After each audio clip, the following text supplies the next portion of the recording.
En el programa anterior vimos cómo estaban relacionados el nacimiento de Juan el Bautista y el de Yeshua, pero ¿cuáles son los eventos que sucedieron a José y María que conectan con lo que había sucedido en Jerusalén? Quédate con nosotros y descubre más de esta importante historia.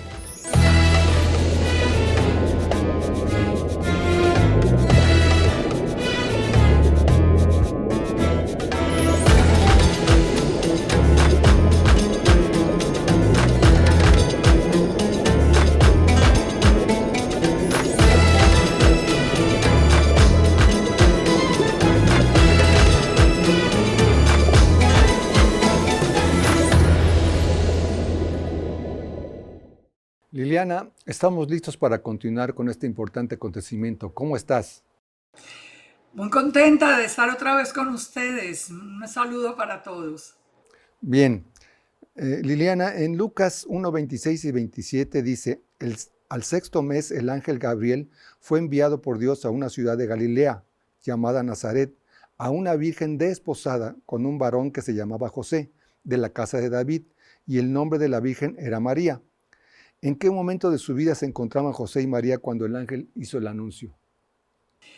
Bueno, este es un tema tan hermoso, Gerardo, es un tema tan hermoso que yo espero que pongan mucha atención a detalles nuevos, porque esta es una historia que nosotros conocemos, pero que la hemos venido conectando con la parte profética y nos da un entendimiento realmente sorprendente. Recordemos que el nacimiento de Juan el Bautista, o sea, el anuncio al sacerdote Zacarías, que era el padre, y el nacimiento de Yeshua están ligados de una manera especial. Recordemos que vimos en los programas anteriores que en Isaías 40, cuando el Eterno le anuncia a Israel que ya es el tiempo del nuevo pacto, que es cuando anuncia a Juan el Bautista como la voz que clama en el desierto, él anuncia que se manifestará la gloria del Padre y que toda carne juntamente la verá, porque la boca del Padre del Señor lo ha hablado. Es decir, ese anuncio ya estaba hecho. Por eso es tan interesante ver que en este momento en las Escrituras nosotros encontramos, por ejemplo, en el verso 26 de Lucas 1, nos encontramos que al sexto mes nos dice, ¿al sexto mes de qué?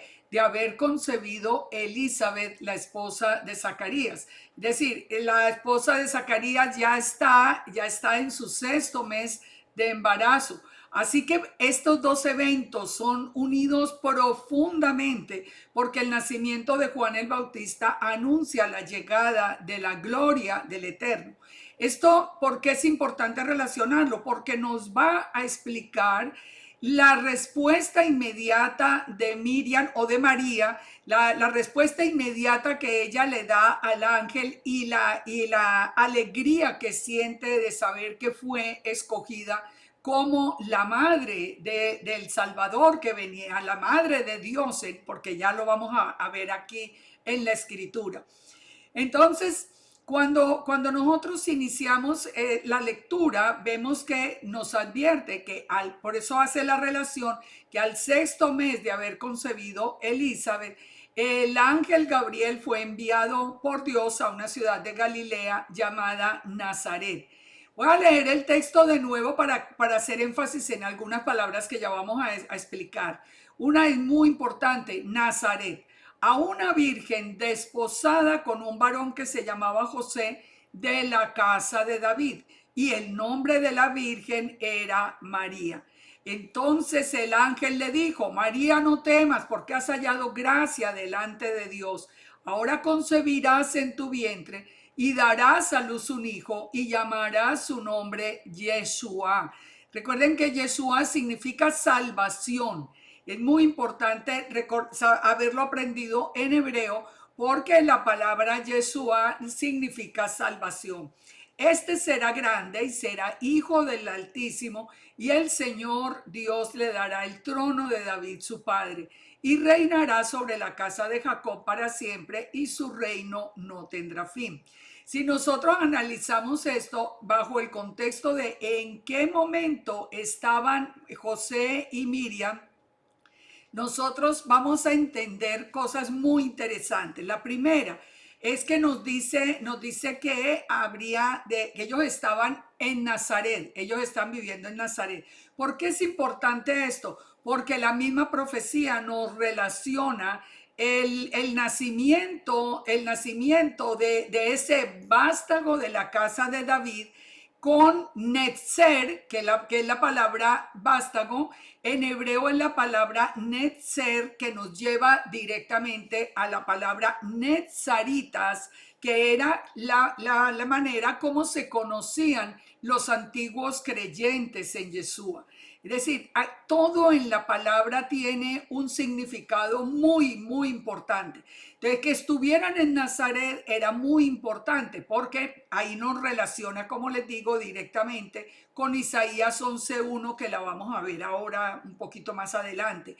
Pero recordemos, el estar en Nazaret nos habla de los netzaritas, que era la palabra, o los nosrim, que era la palabra con la que se conocían a los creyentes en Yeshua más adelante.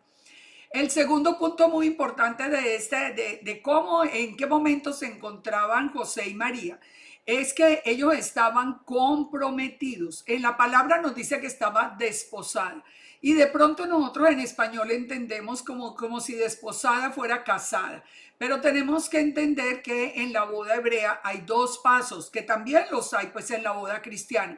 Pero como estamos hablando aquí de personajes de la casa de David, había dos pasos: el erusín, que es el compromiso, el momento del compromiso, que es el momento del desposorio, cuando precisamente en el que están José y María en este momento, y el nisuim, que ya es la boda en sí. Así que es muy importante entender que, de acuerdo a la palabra nemsteuk en griego, ellos estaban comprometidos, pero la boda no se había realizado todavía. ¿Por qué esto es importante saberlo? Porque definitivamente el compromiso de bodas implicaba ya una fidelidad absoluta del uno para el otro. Este era un tiempo de preparación mientras el novio preparaba la casa para la novia. Pero digamos que eso, lo único que faltaba era que estuvieran bajo el mismo techo y tuvieran ellos ya una vida marital. Aquí en este momento no la habían tenido. Entonces esto es importante entenderlo, especialmente en estos tiempos donde estamos encontrando tantas personas queriendo acabar y destruir la divinidad de Yeshua. Nosotros tenemos que encontrar la sustentación en la palabra. Ahora nos dice que era de la casa de David. ¿Por qué es importante saber que nos dice que José era de la casa de David? ¿Por qué es importante? Porque la misma profecía advierte que tenía que ser así. El capítulo 11, por ejemplo, de Isaías nos dice: saldrá una vara del tronco de Isaí y un vástago retoñará de sus raíces, y reposará sobre él el espíritu de Yahweh, el espíritu de sabiduría, de inteligencia, el espíritu de consejo y de poder, el espíritu de conocimiento y el espíritu del temor de Yahweh. Fíjense, los 7 espíritus del Padre tenían que habitar en ese retoño que tenía que nacer, ¿dónde? En la casa de Isaí, en la casa de David. Isaí es el padre de David. Así que esto le da con absoluta validez al nacimiento, al anuncio y a la profecía. Esto nos prueba a nosotros que nosotros realmente hemos creído en lo que fue revelado, según lo que fue revelado en la palabra, por el verdadero y único Dios, que sería de la casa de David. Ahora, es muy importante también entender que esta profecía estaba relacionada con Isaías 7:14 también, que nos dice que el Señor mismo nos daría una señal, que la Virgen concebiría y daría a luz un hijo. Entonces, María estaba comprometida, pero era virgen, no había tenido relación con José. Por eso toda la situación de ellos, el momento en que se encontraban es tan especial. Y por último, hay un dato que es muy interesante para analizarlo.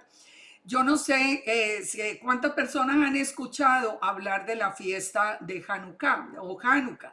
La fiesta de Hanukkah, aunque no es una de las fiestas ordenadas, aparece en las escrituras en el Evangelio de Juan. Dice que era se llama la fiesta de las luces. Y dice que Yeshua estaba en el templo el día de la celebración de la fiesta de Hanukkah. Resulta que esa fiesta se celebra el 25 del mes hebreo de Kislev, que corresponde a qué mes, al mes donde estamos hoy situados, donde el ángel Gabriel le está anunciando a María que ella va a ser la madre de Yeshua, del Salvador. ¿Esto por qué es importante? Porque es la fiesta de las luces, es la fiesta de las luces y Yeshua es la luz del mundo. Entonces, en una fiesta como esta, que el mismo Yeshua hizo por su voluntad, porque él es la Torah viviente, que apareciera en las escrituras, fue el tiempo de la anunciación. Así que todo nos habla de un orden perfecto. Bien. Liliana, en Lucas 1:28 encontramos el saludo del ángel para María. ¿Cómo entender este mensaje? Ahora vamos al mensaje. Esa pregunta es muy buena, Gerardo, porque el mensaje es muy importante. No solamente las circunstancias, sino el mensaje. Dice, entrando el ángel en donde ella estaba, donde estaba María, le dijo, salve o regocíjate. Digamos que es una palabra, sería una palabra más actual, muy favorecida. El Señor es contigo, bendita tú entre las mujeres. Mas ella cuando le vio, dice, se turbó por sus palabras y pensaba, ¿qué saludo era ese? Entonces el ángel le dijo, María, no temas, porque has hallado gracia delante de Dios, y ahora concebirás en tu vientre y darás a luz un hijo, y llamarás su nombre Yeshua. Ahora, entonces miremos acá esta parte del anuncio que es tan importante. María, José y María tenían que haber sabido lo que había pasado con el sacerdote Zacarías. Tanto que al final de este momento, vamos a ver que María sale a visitarlos a ellos dos. Es decir, ellos conocían la Torá, no, eso nos dice la palabra, que José y María eran justos, quiere decir que eran obedientes, ellos conocían toda la Torá y todos los profetas.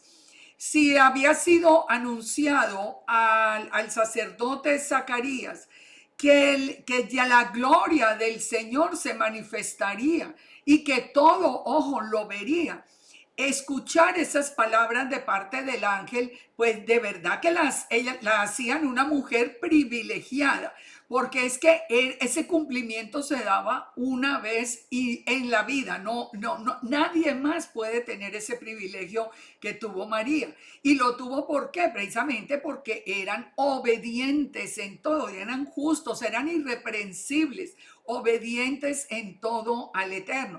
Por eso cuando le dice bendita entre las mujeres, ella piensa, ¿por qué? ¿Por qué voy a ser yo bendita entre todas las mujeres?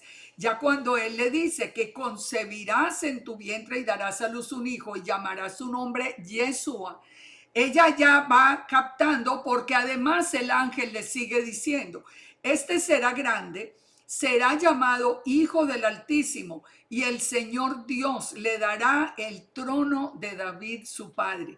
Imagínense ella que conocía, que sabía lo que estaba sucediendo y saber que había sido la escogida para ser la madre de la revelación de la palabra del Eterno. Es que esto es casi difícil como de comprender lo que ella pudo haber sentido. Y le advierte, reinará sobre la casa de Jacob para siempre y su reino no tendrá fin. Fíjense, el anuncio era tan grande, el que van a hacer es la gloria misma del Padre. Entonces María le dijo, pero ¿cómo puede ser eso? Pues yo no conozco varón. Recordemos, está en la etapa del compromiso. Ella nunca se ha unido a José todavía. Entonces el ángel le dijo, el Espíritu Santo vendrá sobre ti y el poder del Altísimo te cubrirá con su sombra, por lo cual también el santo ser que nacerá será llamado Hijo de Dios. Aquí tenemos elementos muy importantes de analizar. El ángel, ella le advierte, yo no conozco varón, es decir, ¿cómo puedo yo dar a luz un hijo si yo no conozco varón? El ángel le dice, es el Espíritu Santo el que vendrá sobre ti y es el poder del Altísimo. El poder del Altísimo es el que te cubrirá con su sombra. Y por eso dice, ese ser santo será llamado Hijo de Dios. Y nosotros recibimos muchas veces el nombre de hijos de Dios, pero recordemos que la palabra nos dice que nosotros fuimos hechos hijos de Dios. Digamos que hijos adoptivos por creer en Yeshua. Eso nos lo dice el Evangelio de Juan en el capítulo 1. Dice que a todos los que creímos en Yeshua, a todos los que creímos en su nombre, nos dio la potestad de llegar a ser hijos de Dios. Pero aquí está hablando literalmente del Hijo de Dios. ¿Qué quiere decir? Que no había una intervención humana. No había una intervención de José como, digamos, como varón, ni había una intervención siquiera genética de parte de María. ¿Por qué? Porque no, dice, el santo ser que nacerá será llamado Hijo de Dios. Es divino, es un ser divino. Hoy lo podemos entender porque este procedimiento es muy común ya en la ciencia, donde una mujer, por ejemplo, provee su vientre para que se desarrolle el bebé y el bebé nace sin que tenga digamos, la genética de esa madre sustituta. En este caso, se lo está advirtiendo el mismo ángel, que va a ser el poder del Altísimo el que va a venir sobre ella. Yo sé que hay muchas personas que hoy por hoy, sobre todo en este tiempo de apostasía que estamos viviendo, estamos ya en el 2022, donde estamos viendo la apostasía por todo el mundo.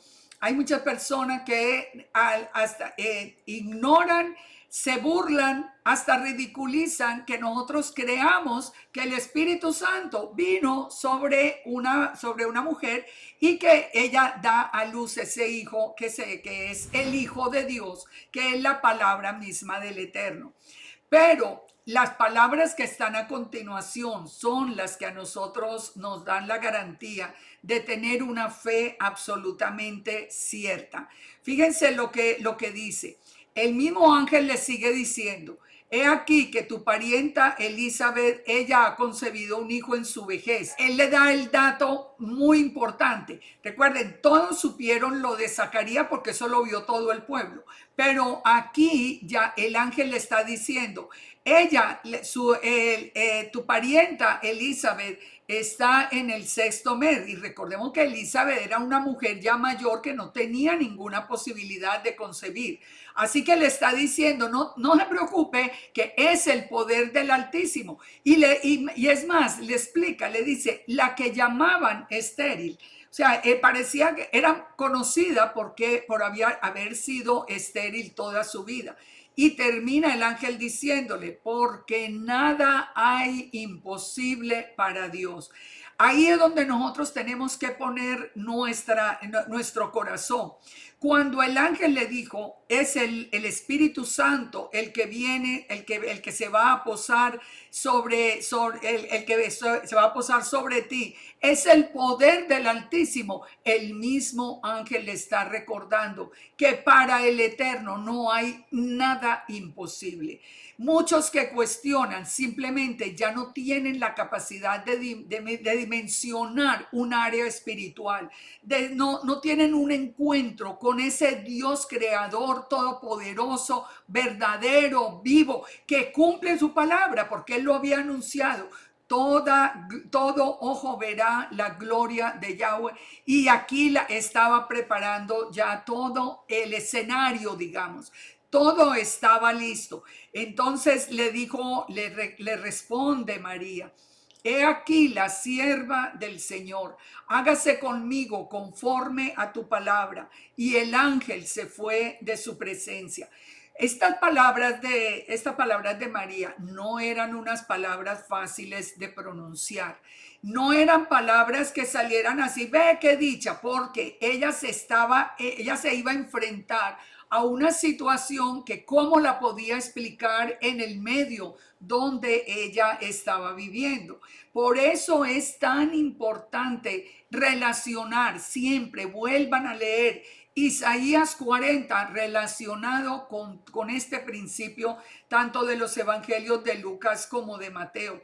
Relacionen los dos eventos, porque esos dos eventos son los que le dan a uno la fe y la certeza de que nosotros hemos creído en una palabra viva, en una palabra, y hemos creído en un Dios lleno de poder, para el que nada es imposible. Él hizo hasta que el sol se detuviera. Él ha hecho maravilla. Él creó la tierra de la nada. Él la creó con el poder de su palabra. Entonces, por eso dice que termina este pasaje diciendo que en aquellos días, levantándose María, fue deprisa a la montaña, a una ciudad de Judá, y entró en casa de Zacarías y saludó a Elizabeth. Ella corrió inmediatamente a comprobar qué es lo que le había dicho el ángel. No solamente que era verdad, sino ella también a hablar con el sacerdote Zacarías, que recordemos que era de la orden de Abías, que ellos venían directamente de la casa de Aarón para ella contarle también su experiencia. Bien. Liliana, ¿quién es esa casa de Jacob que el ángel menciona en el anuncio? Este es el final del anuncio del ángel cuando le dice que Yeshua reinará sobre la casa de Jacob. Y esto es muy importante de entenderlo porque es de los temas, digamos, como menos estudiados normalmente relacionado a este tema. ¿Quién es la casa de Jacob? Porque le dice muy claro que le dice que él reinará sobre la casa de Jacob. Él no dice, el ángel no le dice que va a reinar, digamos, sobre los gentiles o sobre la iglesia cristiana o sobre la iglesia tal o sobre el pueblo judío. No, él le dice bien claro que va a hablar sobre, que va a reinar sobre la casa de Jacob. ¿Dónde encontramos la definición en la escritura de quién es la casa de Jacob? En Deuteronomio 29:10. En Deuteronomio 29, cuando están está todo Israel más los egipcios que se unieron al pueblo, están delante del Padre para recibir su voluntad, su Torah, sus mandamientos, dice la palabra. Vosotros todos estáis en presencia de Yahweh, vuestro Elohim. Ahora vamos a ver quiénes estaban en la presencia del Padre ese día, que es la llamada casa de Jacob. Las cabezas de las tribus, los ancianos, los oficiales, los varones de Israel, vuestros niños, vuestras mujeres, los extranjeros que están en medio del campamento, desde el que corta la leña hasta el que saca el agua, para que entren en pacto con Elohim y en el juramento que Yahweh concierta hoy contigo, para confirmarte como pueblo suyo y para que Él sea a ti por Dios de la manera que Él te ha dicho y lo juró a Abraham, a Isaac y a Jacob. Y dice, y añade, y no solamente con los que estaban presentes hago este pacto, sino hago este pacto con ustedes los que están presentes y con los que no están en el día de hoy. Estas palabras, ¿quién las retomó? Las retomó Pablo, cuando Pablo empieza a decirnos que nosotros somos parte de ese nuevo pacto y nosotros sabemos que somos parte del nuevo pacto. La casa de Jacob, entonces, resumiéndolo, la casa de Jacob está formada por todas las tribus de Israel, por todos los gentiles que hemos conocido al Dios de Israel y que nos hemos venido en obediencia a su palabra. Por eso está incluido cuando dice que va a reinar sobre la casa de Jacob, está incluido no solamente la casa de Judá que hemos venido estudiando, sino la casa de Israel a la que nosotros pertenecemos como creyentes en Yeshua.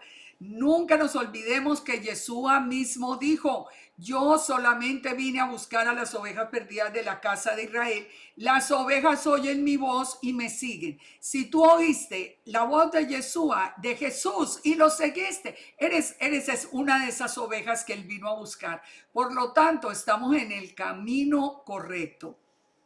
Bien, eso nos explica Efesios 2:11. Exactamente, exactamente. Todo ese capítulo de Efesios, toda la palabra nos confirma, nosotros Romanos 11 también nos lo confirma. Todo esto nos lo confirma el saber nosotros que estamos en el plan a la misma altura con los mismos deberes y derechos que tiene la casa de Judá, como los tiene la casa de Israel. Cualquier gentil que quiera venir a la obediencia al Padre, esté en la iglesia que esté, todas las iglesias, todas las congregaciones, todos venimos en el mismo momento a recibir las mismas promesas. Por eso va a reinar Yeshua sobre todos los que hemos creído en el Dios de Israel. Bien, entonces todos los gentiles somos parte de Israel porque fuimos injertados en el olivo natural. En el olivo de Israel, precisamente a través de Yeshua. Y Yeshua mismo nos dijo, yo soy el camino, la verdad y la vida, solamente por mí se llega al Padre. Nosotros entramos a través de Yeshua al olivo de Israel y somos esa casa de Israel que esperamos a Yeshua con ansia para que venga a reinar sobre nosotros, porque dice que su reino no tendrá fin. Excelente. Liliana, muchas gracias. Nos vemos en el programa que sigue. Bueno, pues es una bendición muy grande poder compartir todo esto. Esperamos preguntas de ustedes. Si les quedan dudas, pregúntenos, escríbanos y así podemos avanzar en el conocimiento de las escrituras. Un abrazo para todos. Shalom, shalom. Shalom. Te invito a estudiar cómo fue anunciada esta profecía a José en el próximo programa. Shalom.